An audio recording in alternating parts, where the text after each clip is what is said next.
आज का वीडियो हम सबके पूजनीय श्री हनुमान जी पर। श्री हनुमान जी एकमात्र ऐसे देवता हैं जिनकी आलोचना नहीं होती, उन्हें कोई दोष नहीं दिया जाता।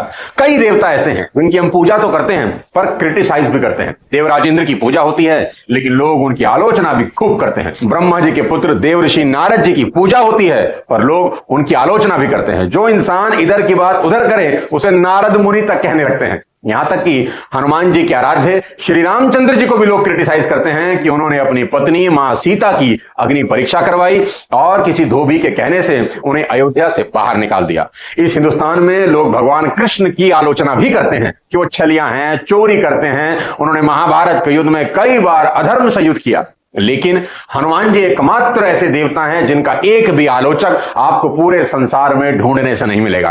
आपको उनकी एक भी कमी नहीं मिलेगी। इस चिरंजीवी देवता की यह उपलब्धि उन्हें कलयुग का सबसे लोकप्रिय देवता सिद्ध करने के लिए पर्याप्त है। उनके लिए एक ही बात कह सकते हैं कि नहीं लगा सकता इनके कद का कोई अंदाजा, एक आसमान है फिर भी सर झुकाकर खड़ा है। इस वीडियो में श्री हनुमान जी के जीवन से ऐसी 3 बातें सीखेंगे जिनको अपनी लाइफ में अप्लाई करके आप बेहद कामयाब और पूजनीय बन सकते हैं। इसलिए इस वीडियो को लास्ट तक देखिए, न जाने कौन सी बात आपकी जिंदगी बदल दे।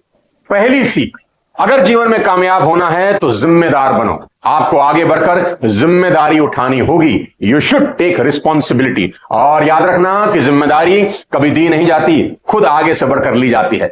जब राम रावण युद्ध में लक्ष्मण मूर्छित हुए तो राम विलाप करते हुए कहते हैं, हे लक्ष्मण, मैं अयोध्या जाकर क्या मुंह दिखाऊंगा कि अपनी पत्नी को पाने के चक्कर में अपने भाई को खो दिया।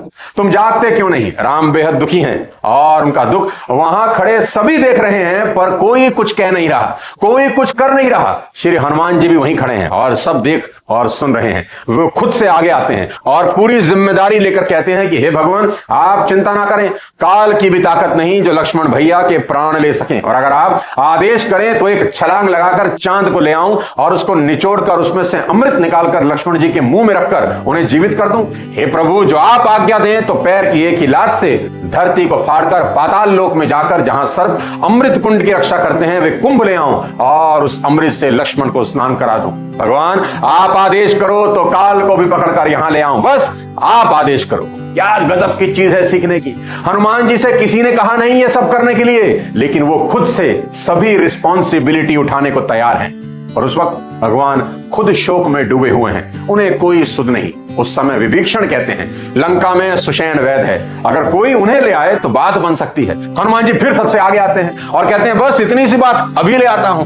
जब तक किसी को कुछ समझ आता तब तक तो हनुमान जी एक छलांग लगाकर लंका पहुंच गए। रात हो गई, सभी सो गए हैं। हनुमान जी ने सोचा अगर वैदराज से रिक्वेस्ट करूंगा चलने की तो शायद ये मानेंगे नहीं। हनुमान जी बेहद चतुर हैं, होशियार भी हैं। उन्होंने वैद सुषेण का घर जड़ समेत उखाड़कर वहां रख दिया जहां लक्ष्मण जी मूर्छित हैं।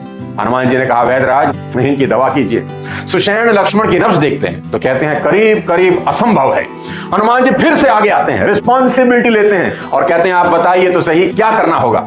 सुषेण कहते हैं, महावीर, इलाज तो है परंतु अति कठिन और असंभव है। अति दूर उत्तर दिशा में हिमालय पर्वत पर संजीवनी नाम की औषधि है, उसे लाना होगा। हनुमान जी फिर जिम्मेदारी उठाते हुए कहते हैं, बस इतना ही, अभी जाकर ले आता हूं, कौन सी बड़ी बात है। तब सुषेण चेतावनी देते हुए कहते हैं कि महावीर, इस औषधि को प्रातःकाल सूर्य उदय से पहले लाना होगा। सूर्य उदय से पहले उस औषधि की 2 बूंदें अगर लक्ष्मण के मुंह में डाली जाएं तो लक्ष्मण खड़े होंगे, पर सूर्य उदय के बाद यह औषधि किसी काम की नहीं। हनुमान जी बिना 1 सेकंड गवाए श्री राम के चरणों में सर रखकर कहते हैं, प्रभु आज्ञा दें। यहाँ राम बहुत दयनीय भाव से हनुमान से पूछते हैं, पवन पुत्र, सूर्य उदय होने से पहले क्या तुम आ पाओगे? लंका से हिमालय तो बहुत दूर है। अब यहाँ हनुमान जी का आत्मविश्वास देखिए, विल पावर देखिए। वे बोले, प्रभु आपकी आज्ञा होगी तो आ जाऊंगा, और सूर्य की इतनी ताकत नहीं कि वह उदय हो। अगर उसने उदय होने का साहस भी किया तो मैं उसे अपने मुख में रख लूंगा, बस आप आज्ञा दें।